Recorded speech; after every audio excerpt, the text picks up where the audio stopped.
Merci d'avoir choisi TV5 Monde. Bienvenue si vous nous rejoignez dans 64 minutes. C'est la principale information. Un avion d'Air Algérie s'est probablement écrasé avec 116 personnes à bord, dont 51 Français, 26 Burkinabés, 20 Libanais, 6 Algériens, 5 Canadiens, 1 Belge et 1 Suisse notamment. Aucune trace à l'heure qu'il est du vol AH5017 qui assurait la liaison entre Ouagadougou, capitale du Burkina Faso, et Alger. Il a disparu des écrans radars en pleine nuit, 50 minutes seulement après son décollage. Et cela alors qu'il se trouvait dans la région de Gao, dans le nord du Mali. 2 cellules de crise ont été mises en place en France, à l'aéroport de Roissy et à l'aéroport de Marseille.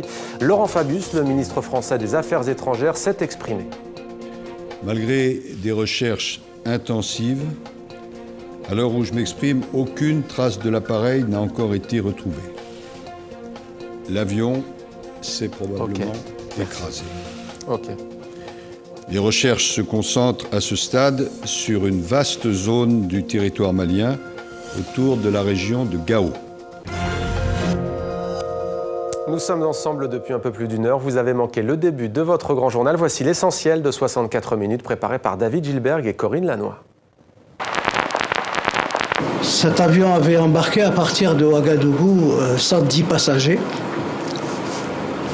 et contenait 6 membres d'équipage.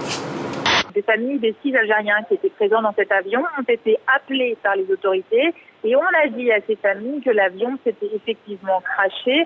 Des mots que les autorités qui sont présentes au moment où je vous parle dans l'aéroport refusent de confirmer. On dit souvent le nazisme c'est pas pareil que le communisme. Le nazisme, je l'ai combattu. Le stalinisme, je l'ai approuvé. C'est ça la grande différence. Vous voyez ? J'en ai été, de ce point de vue-là, j'en ai été complice. La plupart des blessés sont des enfants. Il n'y a pas de résistance ici. Je pense que les Israéliens ont perdu tout esprit et dirigent leur colère contre des civils sans savoir ce qu'ils font. À 6 ans, ma fille a dit qu'elle voulait être une princesse. Je lui ai dit que c'était possible. Cet Américain a simplement tapé sur Internet « Terra nullius », du latin « territoire n'appartenant à personne », et il en a trouvé un, Bir Tawil. Aujourd'hui, 1,2 milliard de personnes vivent avec l'équivalent d'1,25 $ par jour, parfois moins. Et les facteurs qui aggravent cette pauvreté, eh bien, ce sont notamment l'augmentation des prix des denrées alimentaires, mais aussi les conflits et autres crises. Alors, elle se replie sur elle-même parce qu'elle est une réussite. Si on compare la Suisse aux pays voisins, elle a beaucoup moins de chômage, il y a une activité économique débordante. Nous importons une partie du chômage des pays voisins, puisqu'il y a 300 000 frontaliers qui traversent tous les jours la frontière. Et donc, à ce titre-là, les Suisses ont envie de garder ce qu'ils ont, sans risquer de le perdre pour quelque chose qui leur semble aléatoire, c'est-à-dire rentrer dans une Europe qui ne se porte pas très bien. L'hymne national centrafricain chanté à l'unisson mercredi soir à Brazzaville, une unité de façade qui reflète mal l'ambiance des discussions pour la paix en Centrafrique.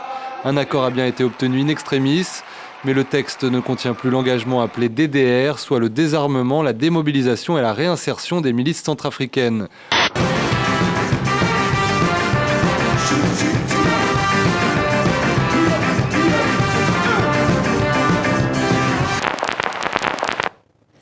Et comme tous les jours, une pensée pour tous les otages dans le monde, parmi eux les jeunes filles et les jeunes garçons enlevés au Nigeria, ainsi que le dernier ressortissant français détenu au Sahel. C'était 64 minutes, Le Monde en français. Merci de nous avoir suivis. À demain sur TV5 Monde avec grand plaisir.